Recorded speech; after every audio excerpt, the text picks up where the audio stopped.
ஏன்னா இந்த திராவிட முன்னேற்ற கழக ஆட்சி வந்த உடனே இந்த கயவர்கள் இவர் சொல்கிற மாதிரி அந்த இவங்களெலாம் கொடூரன்கள் பூரா பெரிய ஒரு உத்வேகம் வந்துருச்சு. நம்மளை காப்பாற்ற பெரிய ஒரு அரசாங்கம் இருக்குது. நம்மளை வந்து எதிலும் ஏன்னா என்ன பண்ணாலும் முட்டு கொடுக்குறதுக்கு இது ஊடகங்கள் இருக்குது. இன்றைக்கி வரைக்கும் பார்த்திங்கன்னா அந்த நான் என்ன சொல்கிறேன், இவர் வந்து இப்போ அண்ணாமலை போய் சொல்கிறாரு, இவர் வந்து திமுக அப்படின்றாரு, மற்றவங்களாம் சொல்லிட்டு இருக்காங்க. இதை சொல்ல வேண்டிய கடமை, முதல் கடமை யாருக்கு இருக்குது?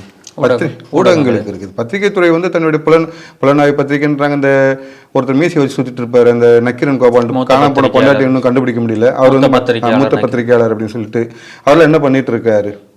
அப்புறம் இந்த கார்த்தி, சூர்யா இவங்கெல்லாம் எங்கேயோ நடந்த மணிப்பூர் பிரச்சனைக்கு அவ்வளோ பொங்கல் வச்சாங்க உட்காந்து. இதே கனிமொழி கையில் மெழுகுத்தி எடுத்துட்டு அங்கே போனாங்க.